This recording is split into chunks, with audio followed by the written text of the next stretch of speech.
नमस्कार, आप देख रहे हैं सिटी न्यूज मुजफ्फरपुर और मैं रिया आप सभी का स्वागत करती हूं। खबरों की शुरुआत करते हैं आज के मुख्य समाचारों के साथ। मुजफ्फरपुर रेंज के आईजी ने आशुतोष शाही हत्याकांड मामले को सीआईडी को सौंपा।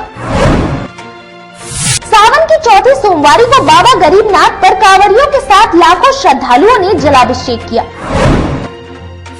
और एसएसपी राकेश कुमार ने एक साथ जिले के 7 थाना के थाना प्रभारियों के साथ एसआई का फेरबदल किया। तो ये थे आज के मुख्य समाचार। अब खबरें विस्तार से। आशुतोष शाही हत्याकांड मामले की गुत्थी सुलझाने के लिए मुजफ्फरपुर रेंज आईजी ने केस को सीआईडी के हवाले कर दिया। बीते 21 जुलाई को नगर थाना क्षेत्र के मरवाड़ी हाई स्कूल के पास प्रॉपर्टी डीलर आशुतोष शाही और उनके 2 अंगरक्षक को बाइक सवार अपराधियों ने गोली मारकर हत्या कर दी थी। इस पूरे मामले को लेकर के जिला पुलिस के आईजी ने समीक्षा बैठक कर संयुक्त रूप से आदेश निकाला है कि इस पूरे मामले की अब आगे की अनुशंसा जो है, आगे का अनुसंधान जो है सीआईडी की टीम करेगी। आपको जानकारी के लिए बता दें कि बीते 21 जुलाई की रात 2 बाइक से चार अपराधी आए थे, जिन्होंने अंधाधुंध फायरिंग करते हुए आशुतोष शाही को निर्मम हत्या कर दी गई थी। इस पूरे मामले में पुलिस ने 6 लोगों को नामजद अभियुक्त किया था, जिनमें से 2 लोगों को गिरफ्तार कर पुलिस ने जेल भेज दिया था। एक व्यक्ति की अभी भी पुलिस अभिरक्षा में इलाज चल रही है, डॉलर नामक वकील की, और ओमकार सिंह, गोविंद और मंटू शर्मा जो हैं अभी भी पुलिस गिरफ्तारी से फरार चल रहे हैं। उनकी गिरफ्तारी के लिए पुलिस बिहार के साथ साथ कई अन्य राज्यों में भी ताबड़तोड़ छापेमारी कर रही है। इस पूरे मामले को लेकर क्या कुछ कह रहे हैं वरीय पुलिस अधीक्षक राकेश कुमार। सबसे पहले आप एक रिपोर्ट देखें। टाउन थाना के अंतर्गत 614/23 से केस दर्ज किया गया था आर्म्स एक्ट के अंतर्गत। इसमें एक हत्याकांड हुआ था जिसमें 3 लोगों की हत्या हुई थी, जिसमें से एक आशुतोष शाही थे और 2 अंगरक्षक थे। इस केस का जो आगे का अनुसंधान है वो जिला पुलिस और आईजी साहब के माध्यम से अनुशंसा की गई थी कि इसका फर्दर इन्वेस्टिगेशन अपराध अनुसंधान विभाग के द्वारा किया जाए। इसके बारे में ऑफिशियली पत्राचार हो चुका है और अब इसका जो आगे का अनुसंधान है इस केस का वो सीआईडी है। इस मामले में कोई गिरफ्तारी अब तक? इस मामले में अभी तक कुल 6 लोगों को नामजद बनाया गया था प्राथमिकी में, जिसमें से 3 लोग पुलिस के उसमें हैं, 2 लोगों को गिरफ्तार करके जेल भेजा जा चुका है। एक व्यक्ति जो है वो पुलिस की निगरानी में है अभी। बाकी के जो अन्य 3 लोग हैं उनकी गिरफ्तारी के लिए छापेमारी जारी है और अनुसंधान का कार्य जो है वो अपराध अनुसंधान। तो आपने सुना एसएसपी राकेश कुमार ने क्या कुछ कहा। उन्होंने बताया कि अब इस केस का आगे का अनुसंधान जो है, इन्वेस्टिगेशन जो है सीआईडी की टीम करेगी और इस पूरे मामले में जो भी फरार अभियुक्त हैं उनकी गिरफ्तारी के लिए पुलिस ताबड़तोड़ छापेमारी कर रही है। तब तक के लिए आप बने रहिए सिटी न्यूज के साथ। मैं अपने सहयोगी मुकेश के साथ विकास गोस्वामी, मुजफ्फरपुर। सावन की चौथी सोमवारी को बाबा गरीबनाथ धाम में कांवरियों के साथ लाखों श्रद्धालुओं ने बाबा का जलाभिषेक किया। सावन की चौथी सोमवारी पर हर हर महादेव के नारे से गूंज उठी बाबा नगरी। लाखों श्रद्धालुओं ने किया बाबा का जलाभिषेक। मलमास के बाद भी उमड़ी भीड़। बिहार का देवघर कहे जाने वाले बाबा गरीबनाथ धाम में सावन माह की चौथी सोमवारी पर देर रात 12 बजे के बाद उमड़ी श्रद्धालुओं की अपार भीड़। पहलेजा घाट से पवित्र गंगा जल लेकर सैकड़ों किलोमीटर की यात्रा करके पहुंचे कांवरिया ने किया बाबा गरीबनाथ का जलाभिषेक। हर हर भोले जय बाबा गरीबनाथ की जय घोष से गूंज उठी पूरी बाबा नगरी। आपको बता दें कि सावन माह के अधिक मास के कारण श्रद्धालुओं की संख्या में थोड़ी कमी दिखी, फिर भी भक्तों का उत्साह देखने को मिल रहा था। जहां डाक कांवरियों के साथ बड़ी संख्या में भी सामान्य कांवरिया और स्थानीय श्रद्धालुओं का तांता लगा रहा। बता दें कि इस बार सावन माह में अधिक मास के कारण 8 सोमवारी व्रत है, जिसमें अधिक मास का 4 और 4 सावन का विशेष है। आज पुरुषोत्तम मास का चौथी सोमवारी है, जिसमें काफी संख्या में भक्त जलाभिषेक कर रहे हैं और रात्रि 10 बजे से ही कांवरिया जलाभिषेक कर रहे हैं। लगभग 10 से 15 हजार लोकल कांवर और 5 से 7 हजार के समथिंग आपको कर रही है। डाक कांवर का जलाभिषेक हुआ है सुबह 5 बजे से। लोकल जो यहाँ के भक्त हैं वो लोग जलाभिषेक कर रहे हैं लगातार। लगभग भक्तों में काफ़ी उल्लास है। बाबा गरीबनाथ हमारे मनोकामना लेंगे, लोगों का मनोकामना पूर्ण करते हैं। इस कारण से दिन प्रतिदिन भक्तों की आस्था बाबा के प्रति बढ़ते जा रही है, काफ़ी संख्या में भीड़ होती रही है। इसके लिए हमारे स्वयं सेवक वंदे मातरम सेवा दल बाबा गरीबनाथ थाना सेवा दल एवं विभिन्न प्रकार के सेवा दल लगे हुए हैं और पुलिस प्रशासन की बहुत अच्छी सराहनीय व्यवस्था है। इसका मैं बहुत बहुत धन्यवाद दे रहा हूँ माननीय कमिश्नर पटेल बाबा गरीब। जिले में बढ़ते अपराध को देखते हुए यातायात थाना की ओर से शहर के कई इलाकों में वाहन जांच अभियान चलाया गया। जिले में बढ़ते अपराध को देखते हुए यातायात थाना की तरफ से सोमवार को शहर के मोती झील, सदर अस्पताल रोड समेत कई स्थानों पर वाहन जांच अभियान चलाया गया। इस दौरान बिना हेलमेट, बिना नंबर प्लेट और मोबाइल से बात कर रहे मोटरसाइकिल चला रहे लोगों को पकड़कर चालान काटा गया। चालान की राशि नगद और यूपीआई के तहत ली गई। वहीं ऑटो रिक्शा की भी जांच की गई। ऑटो रिक्शा चलाने वाले ड्राइवरों के लाइसेंस, गाड़ी के कागजात और उम्र की भी जांच हुई। कागज में कमी पाए जाने पर ऑटो रिक्शा को जब्त कर लिया गया। वहीं जुर्माने की राशि जमा करने पर छोड़ दिया गया। इस अवसर पर ट्रैफिक डीएसपी धीरज कुमार ने सभी वाहन चालकों से अपील की कि वह अपने साथ डीएल और वाहन के कागजात लेकर चले। वहीं मोटरसाइकिल चलाने वालों से भी अपील की कि वह हेलमेट पहनकर मोटरसाइकिल चलाए।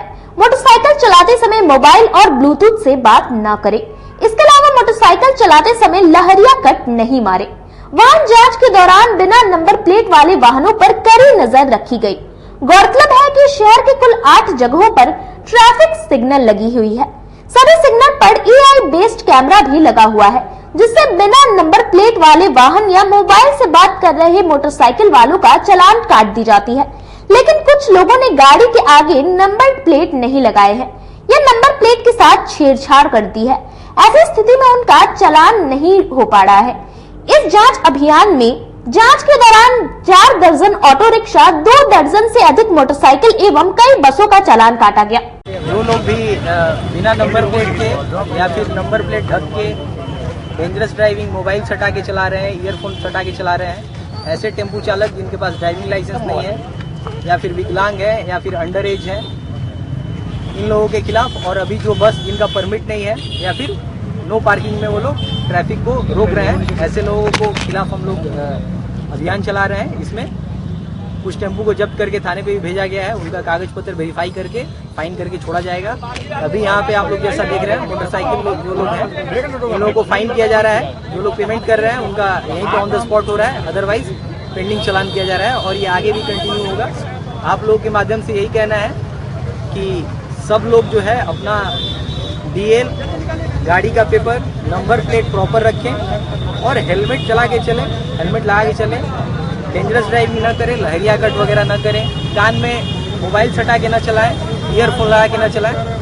हम लोगों का यही मैसेज है आप लोग के माध्यम से और उम्मीद करते हैं कि इसका पॉजिटिव इफेक्ट आएगा। पेमेंट का मोड कैसे किया जा रहा है, जो चालान किया जा रहा है उसका मोड क्या है, मतलब कैसे लोग कर रहे हैं? कैश से भी हो रहा है, कुछ लोग काट दे रहे हैं और जो लोग नहीं पेमेंट कर पा रहे हैं उनका पेंडिंग चालान, उनको चालान करके दे दिया जा रहा है, वो लोग बाद में अपना पेमेंट। यूपीआई से भी लिया जा रहा है सर? हाँ, यूपीआई से जो पेमेंट करेंगे हम लोग ले सकते हैं। ज्यादातर जो है मामले क्या आ रहे हैं, मतलब जो यहाँ पे जो चालान का देखा जा रहा है वो अभी तो नंबर बिना विदाउट हेलमेट जो है हम लोग ऑटोमेटिकली कैमरा से फाइन कर देते हैं, बट अभी हम लोग का फोकस है जिनका नंबर प्लेट प्रॉपर नहीं है या फिर जो कान में मोबाइल सटा के चला रहे हैं उन लोगों को हम लोग ज्यादा अभी फाइन करेंगे। पिछले दिनों बेगूसराय में हुए 7 वर्षीय बच्ची के साथ दुष्कर्म कर हत्या कर देने के मामले में जस्टिस फॉर मीठी के पोस्टर के साथ आक्रोश मार्च निकाला गया। पिछले दिनों बेगूसराय जिले में हुए 7 वर्षीय बच्ची मीठी के साथ दुष्कर्म, हत्या और आरोपी के द्वारा बच्ची के शव को जमीन में गाड़ने के मामले का विरोध अब जिले में भी होने लगा है। बच्ची की हत्या का सीबीआई जांच और हत्यारों को फांसी देने की मांग को लेकर सोमवार को सैकड़ों की संख्या में छात्र और छात्राओं ने ब्लैक डे मनाते हुए हाथों में जस्टिस फॉर मीठी का पोस्टर और बैनर लेकर आरडीएस कॉलेज परिसर में आक्रोश मार्च निकाला। इस दौरान छात्र और छात्राओं ने जमकर नारेबाजी करते हुए मीठी के हत्यारों को फांसी देने की मांग की है। आपको बता दें कि बिहार के बेगूसराय जिले के बछवाड़ा थाना क्षेत्र के चमथा पंचायत के छोट खूट गांव की रहने वाली 10 वर्षीय मीठी कुमारी 24 जुलाई को मेहंदी तोड़ने पड़ोस के घर में गई थी। 27 जुलाई की शाम को उसकी लाश पड़ोस के घर से बरामद की गई। मारने के बाद बच्ची को बेसमेंट में छुपा दिया गया था। बताया जाता है कि बच्ची जब अपने घर नहीं पहुंची तो परिजनों को उसकी खोजबीन शुरू कर दी गई। इसके बाद जब उसका पता नहीं चला तो परिजनों ने इसकी सूचना पुलिस को दी। पुलिस ने भी काफी खोजबीन की। अंत में डॉग स्क्वाड की मदद से शव को बरामद किया गया। परिजनों का आरोप था कि जिस वक्त बच्ची मेहंदी तोड़ने गई थी उसी वक्त दरिंदों ने उसे पकड़ लिया और हवस का शिकार बना लिया। हालांकि इस मामले में 6 लोगों को बेगूसराय पुलिस ने गिरफ्तार कर लिया है। मुखी उबल रहा है, मन कर रहा है ना कि उसको जेल में घुस के और वहीं पे ठोक दे। इतना आक्रोश है हम सभी युवाओं में। पहले तो मैं बता दूं, जब से घटना का जानकारी मिला हम वहां गए हैं, घटना स्थल पे खुद गए। जानकारी मिलने पे तो रोआ कल्पा ही, और वहां जाके तो रोम रोम रोने लगा था। जब घटना स्थल पे गया जहां बच्ची को गाड़े हुए था, इतना अभी तक बदबू मार रहा था। ऐसे खौफनाक घटना है और फिर भी लोग चुप रहेगा। चुप तो रहना ही नहीं चाहिए ऐसी घटना हो तो। ये बिहार की बेटी है, बिहार हमारा घर है और एक घर की बेटी है, उसके साथ अगर इस तरीके का घटना होता है हम लोग चुप रह सकते हैं। जिस समाज में नवरात्रा में हम लोग पूजते हैं, चुनरी उड़ाते हैं, जिस बच्ची को 9 साल की बच्ची है, चुनरी उड़ा के क्या नवरात्रे में ही पूजने के लिए वो बच्ची जन्म ली थी क्या? और किसी लिए नहीं। इसीलिए भाई बाप में आजकल क्या बिहार में बेटी होता तो काहे लोग दुख होता है? दुख इसलिए नहीं होता कि बेटी हुई है, दुख इसलिए होता कि उनके समाज में ऐसे दरिंदा जन्म लिए हुए हैं जो जिससे उनके बेटी को खतरा हो सकता है। उनकी बेटी को भी कोई नोच कर खा सकता है, मार सकता है। इसी तरीके से तेजाब जलाकर और खन के गाड़ सकता है। किसको दोषी मानते हैं घटना? इस तरीके के घटने के लिए तो पहले बात मैं बताऊंगा सर, वहाँ के प्रशासन को, लोकल प्रशासन का मन बढ़ा हुआ, क्योंकि ये जो व्यक्ति है गुड्डू सिंह, ये सब गुड्डू सिंह, राकेश सिंह पूर्व मुखिया जो है, और डाक बाबू उसका बेटा वटा जो है, ये सब गांव का सबसे बड़ा पैसा वाला है, सबसे बड़ा पैसा वाला। छाव जो है सबसे बड़ा पैसा वाला है, और वो सब प्रशासन को मिला के रखता है। बताइए ना, 2 दिन पहले घटना हुआ और घटना के 2 दिन बाद बच्ची उसके घर में दफन है और उसके घर में विधायक आके बैठ रहा है। विधायक आ रहा है थाना पर। एमडीडीएम कॉलेज के हिंदी विभाग की तरफ से प्रेमचंद जयंती समारोह का आयोजन किया गया। एमडीडीएम कॉलेज के हिंदी विभाग की ओर से सोमवार को प्रेमचंद जयंती समारोह का आयोजन किया गया। इसमें मुख्य वक्ता के रूप में धर्म समाज मंदिर के पूर्व विभागाध्यक्ष डॉक्टर राजेश्वर प्रसाद सिंह शामिल हुए। उन्होंने छात्राओं को संबोधित करते हुए प्रेमचंद के जीवन पर प्रकाश डाला। उन्होंने छात्राओं को बताया कि प्रेमचंद एक संघर्ष का नाम है, जो पूरी जिंदगी समाज, संस्कृति, राष्ट्र, साहित्य के लिए संघर्ष किए हैं।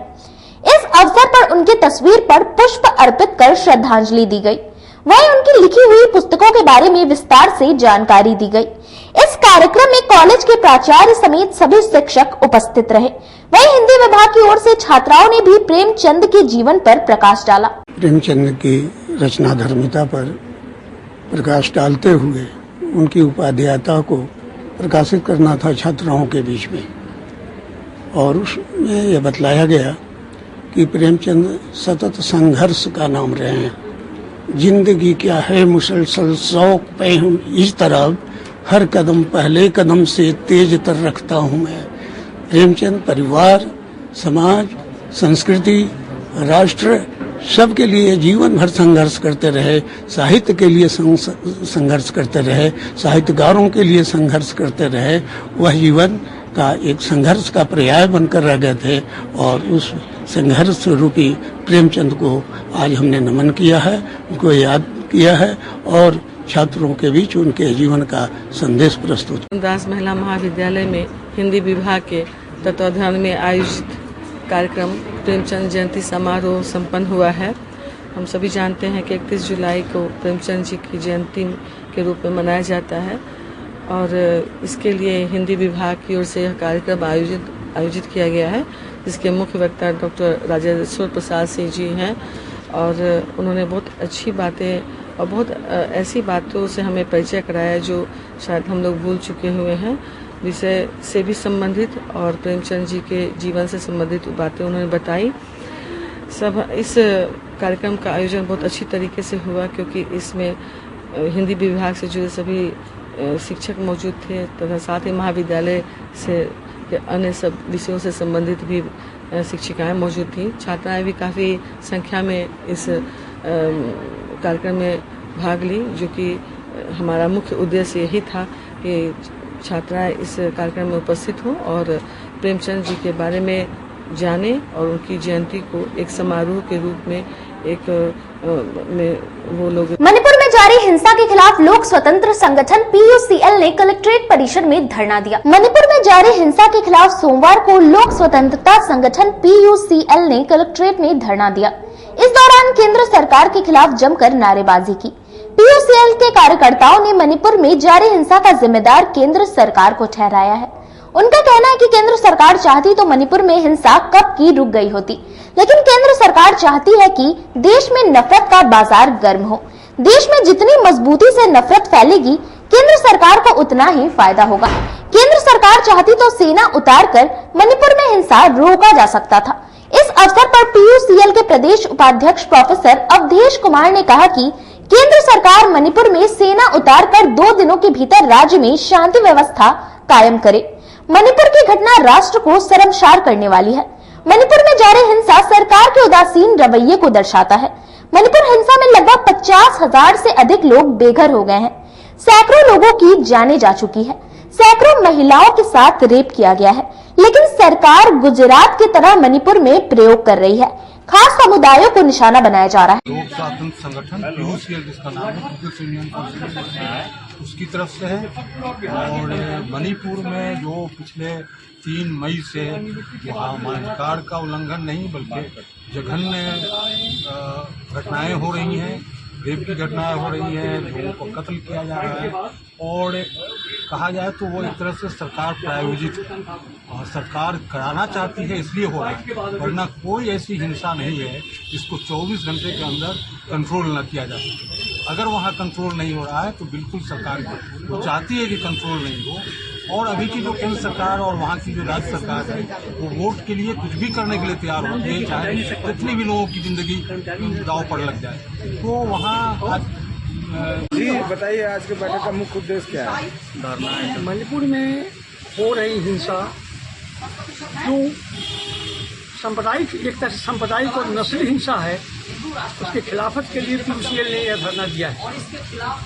वहाँ काफी दिनों से RSS,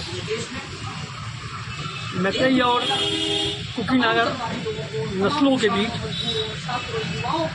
सांप्रदायिक नफरत पैदा कर रही थी, जिसका नतीजा है कि आज वहाँ जंग। जिले में SSP राकेश कुमार ने एक साथ 7 थाना के थाना प्रभारियों के साथ SI का फेरबदल किया। तो देखिए, इस वक्त की बड़ी खबर मुजफ्फरपुर जिला से निकल के आ रही है, जहां पर SSP राकेश कुमार ने बड़ी कार्रवाई करते हुए लगभग 7 थानाध्यक्षों को लाइन क्लोज कर दिया गया है। आपको जानकारी के लिए बताते चले कि इन सभी थानेदारों के साथ शहर में बढ़ते क्राइम को लेकर के समीक्षा बैठक की गई थी। समीक्षा बैठक में सभी थानाध्यक्षों के खिलाफ कई तरह की त्रुटियां पाई गई थी। इसको लेकर के इन सभी थानेदारों को वरीय पुलिस अधीक्षक के द्वारा लाइन हाजिर कर दिया गया है। इन दिनों शहर में अपराध काफ़ी ज़्यादा बढ़ गया है, इसलिए एक साथ 7 थानेदारों को लाइन हाजिर किया गया। इन 7 थानेदारों में अहियापुर थानेदार हैं, बेला थानेदार हैं, नगर थानेदार हैं, मिठलपुरा थानेदार हैं, ब्रह्मपुरा थानेदार हैं और सदर थानेदार हैं। आपको जानकारी के लिए बताता चले कि इस पूरे मामले में साइबर क्राइम थाने के भी थानाध्यक्ष को लाइन हाजिर किया गया है। क्या कुछ कह रहे हैं इस पूरे मामले पर SSP राकेश कुमार, सबसे पहले आप एक रिपोर्ट पर नजर डालें। उसमें से कुछ थानाध्यक्ष और पदाधिकारियों के कार्य संतोषजनक नहीं पाए गए। ऐसी स्थिति में उनको तत्काल प्रभाव से लाइन क्लोज किया गया है, जिसमें सभी क्षेत्र के अंतर्गत के 7 थानाध्यक्ष हैं, नगर, सदर, अहियापुर, बेला, ब्रह्मपुरा और इसके अतिरिक्त मिठनपुरा और काजी मोहम्मद। 7 थानाध्यक्षों को लाइन क्लोज किया गया है। इसके अतिरिक्त जो साइबर थाना है उसके अपर थानाध्यक्ष अनिल कुमार, उनको भी लाइन क्लोज किया गया है। इसके अतिरिक्त 6 अन्य पदाधिकारी जो सब इंस्पेक्टर रैंक के हैं और एक पदाधिकारी ASI रैंक के हैं, उनको भी तत्काल प्रभाव से लाइन क्लोज किया गया है। और इसके बारे में जो फर्दर पदस्थापन जो अन्य पदाधिकारियों का होगा उसके बारे में आप लोगों को शीघ्र ही अवगत कराया जाएगा। सर, क्या कुछ वजह है ये लोग को लाइन हाजिर करने की?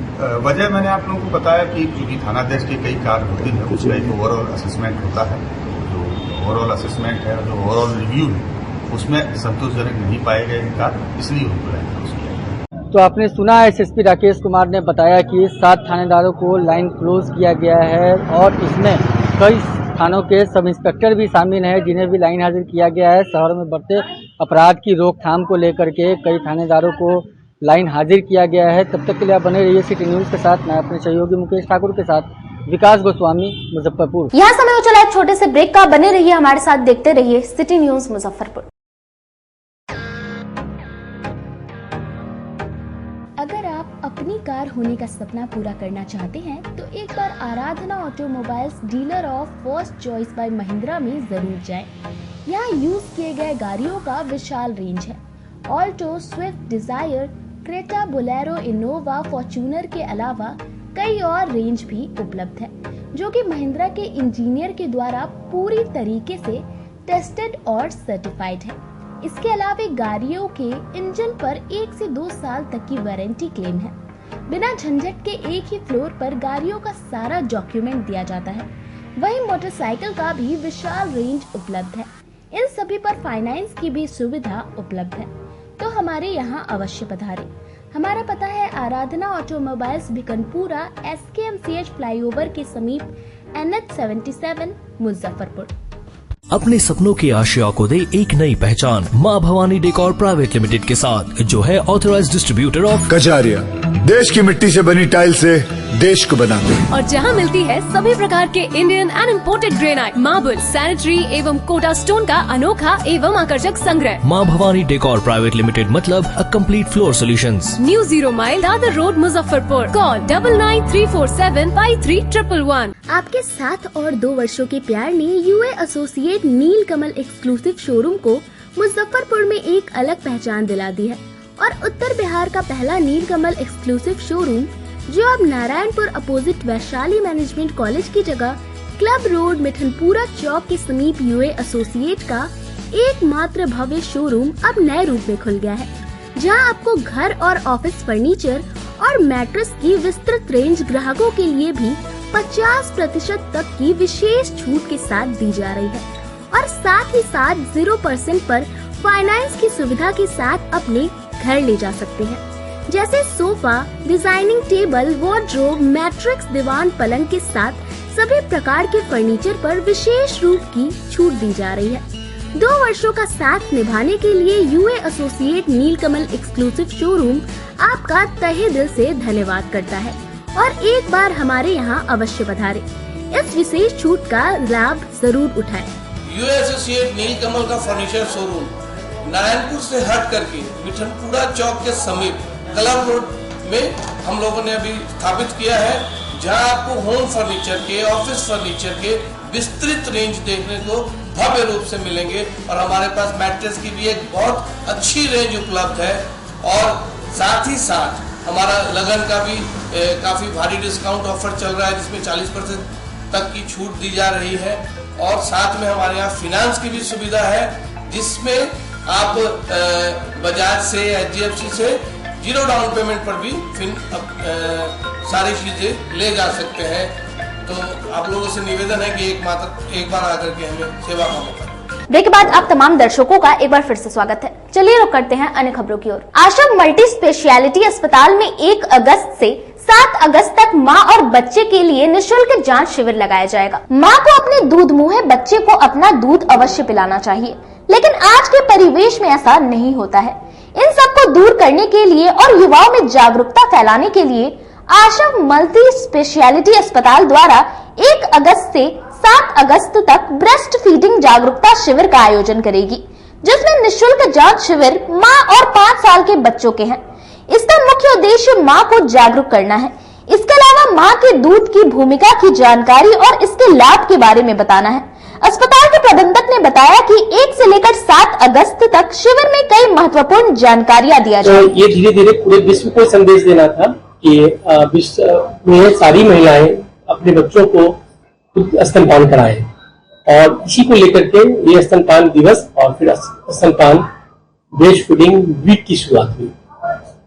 इसमें हम लोग ये सारे लोग जानते हैं कि माँ का दूध अमृत समान है और उस अमृत से अगर कोई बच्चा वंचित रह गया तो वो डिप्राइव्ड रह गया, मतलब वो उससे उसकी बहुत सारी जो है परेशानियां बढ़ेंगी आगे। अगर बच्चे को माँ का दूध मिल पाता है तो बहुत सारे बीमारियों से बच जाता है और भी बहुत सारे फायदे हैं। मदर के साथ एक अच्छी बॉन्डिंग बनती है बच्चे की, समाज में वो एक अगर हम लोग शुरुआत से सोचे तो अगर माँ स्वस्थ होगी तो बच्चा स्वस्थ और सुरक्षित होगा। अगर बच्चा स्वस्थ और सुरक्षित होगा तो हमारा पूरा समाज स्वस्थ होगा और सुरक्षित होगा। तो ये इस थीम को, इसके बड़े मोटिव्स हैं इस स्कीम को अप्लाई करने के लिए ये सब चीजें चल रही हैं और हम लोग हर साल इसको शेड्यूल करते हैं। अपनी पूरी टीम के साथ हम लोग इसके लिए अवेयरनेस प्रोग्राम्स करते रहे हैं और उस अवेयरनेस के सिलसिले में फिर से हम लोग उसी क्रम में इस बार आप लोग के साथ बैठे हैं इसकी जानकारी देने के लिए। कुछ हमारी एक्टिविटीज रहती है जो कि पूरे हफ्ते भर चलेगी और उसमें माँ के लिए, बच्चों के लिए हम लोग की हेल्थ से डायरेक्टली रिलेटेड कनेक्टेड पर्सन्स हैं, तो उससे जुड़ी हुई जो भी समस्याएं होंगी, जो हमारे बच्चे के डॉक्टर देखेंगे, जो हमारी गायकोलॉजिस्ट देखेंगी, जो भी परेशानियां उनको होंगी उसके अनुसार हम लोग उसका निदान करेंगे। उसमें जांच की जरूरत पड़ेगी, हम लोग उसको भी करेंगे।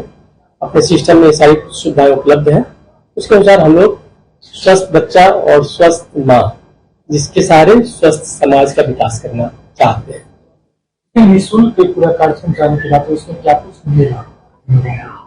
न्यायालय में अधिवक्ता को हथकड़ी लगाकर पेश किए जाने के मामले में अधिवक्ता एसके झा ने मानवाधिकार न्यायालय में पुलिस के खिलाफ परिवाद दायर किया। अधिवक्ता को हथकड़ी लगाने का मामला पहुंचा मानवाधिकार आयोग। एडवोकेट्स एसोसिएशन ने गायघाट थाने की पुलिस के विरुद्ध पारित किया निंदा प्रस्ताव। मामले को लेकर मानवाधिकार अधिवक्ता एसके झा मानवाधिकार आयोग में कर रहे हैं मामले की पैरवी।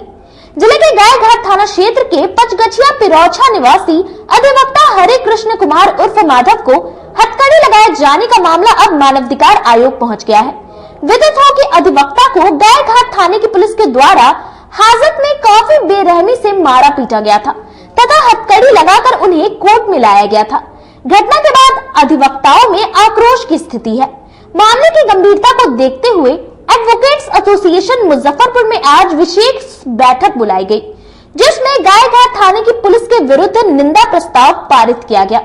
मामले के संबंध में मानवाधिकार अधिवक्ता एसके झा ने सर्वोच्च न्यायालय नई दिल्ली के कई आदेशों तथा भारतीय संविधान के अनुच्छेद 19 एवं 21 का हवाला देते हुए कहा कि एक अधिवक्ता को हथकड़ी लगाकर न्यायालय के समक्ष प्रस्तुत करना, वो भी तब जब भारतीय संविधान व सर्वोच्च न्यायालय द्वारा इस पर रोक लगाई जा चुकी है, यह पूर्णतः मानवाधिकार का गंभीर उल्लंघन है तथा संविधान की अवमानना है। किसी भी अभियुक्त को न्यायालय परिसर में या एवं पुलिस कहीं पर अगर उसको गिरफ्तार करती है तो जो स्मार्ट पुलिसिंग की व्यवस्था 1984 में जो माननीय सुप्रीम कोर्ट ऑफ इंडिया के गाइडलाइन के आधार पर जो आदेश हुआ था, उसमें ये था कि पुलिस को हथकड़ी नहीं लगाना है। पुलिस अगर किसी को हथकड़ी लगाती है तो इसके लिए संबंधित न्यायालय से उसको परमिशन लेना पड़ेगा और लिखना पड़ेगा ये भी कि क्यों इसको हथकड़ी की आवश्यकता पड़ गई।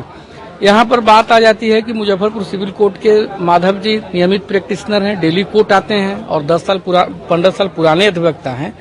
उनको हाजत में पकड़ करके बहुत बेतरतीब ढंग से उनको मारा पीटा गया और वो अपने एक भतीजा से मिलने के लिए गए हुए थे थाना पर, और जब वो जान गया कि वो वकील हैं तो आज जिला विधिक सेवा प्राधिकार के सचिव माननीय उमाशंकर सिंह के आदेशानुसार मैं राजीव रंजन और रामबाबू सिंह पैनल लॉयर जिला विधिक सेवा प्राधिकार जेल गया और वहाँ अपने साथी हरे कृष्ण उर्फ माधव का बयान लिया। उनके शरीर पर बहुत सारे जख्मे थे जिसे उन्होंने दिखलाया और उन्होंने कहा कि गायघाट पुलिस जो है मेरे साथ अमानवीय व्यवहार की है, तो मानवाधिकार का खुला।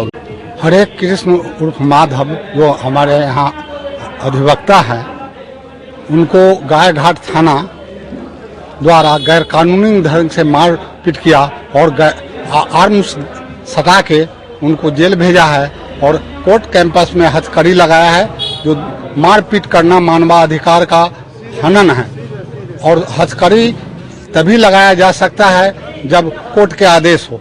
ये भी मानवाधिकार का उल्लंघन है। आज मैं रामबाबू सिंह पैनल अधिवक्ता डीएलए से, Rajiv Ranjan Singh panel advocate DA से, जिला विधिक सेवा प्राधिकार के सचिव। नागरिक मोर्चा की ओर से कलेक्ट्रेट स्थित भारत माता पार्क में सरदार उधम सिंह का बलिदान दिवस मनाया गया। नागरिक मोर्चा की ओर से सोमवार को कलेक्ट्रेट स्थित भारत माता पार्क में सरदार उधम सिंह की 83वीं बलिदान दिवस समारोह मनाया गया।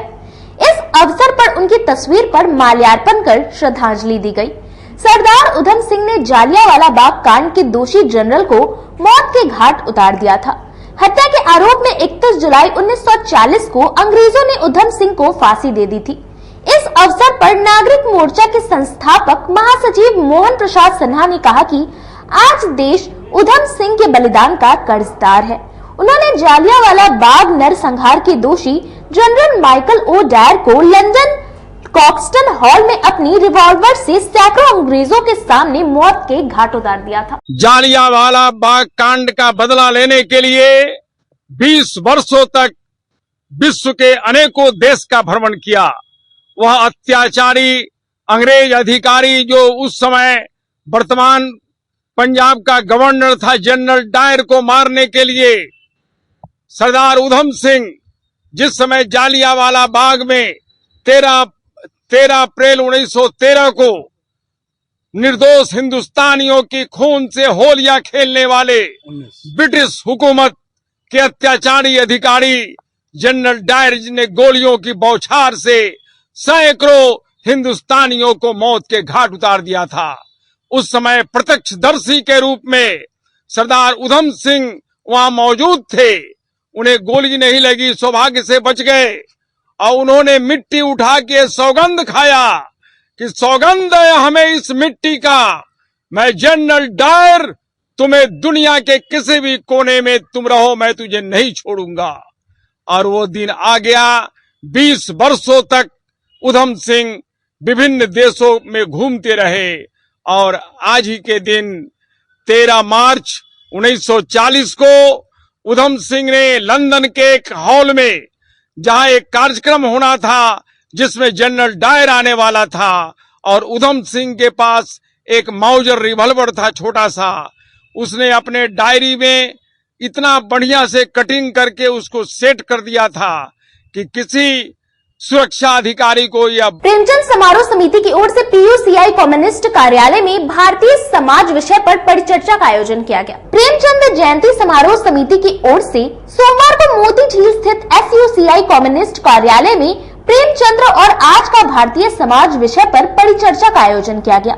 इस अवसर पर प्रेमचंद की तस्वीर पर माल्यार्पण कर श्रद्धांजलि दी गई। वही वक्ताओं ने प्रेमचंद की लिखी हुई पुस्तक और उनके जीवन पर प्रकाश डाला। प्रेमचंद का जीवन संघर्षों से भरा हुआ था।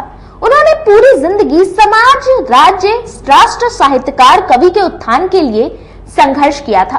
उन्होंने अपनी पुस्तक के माध्यम से समाज को एक आईना दिखाने का काम किया है।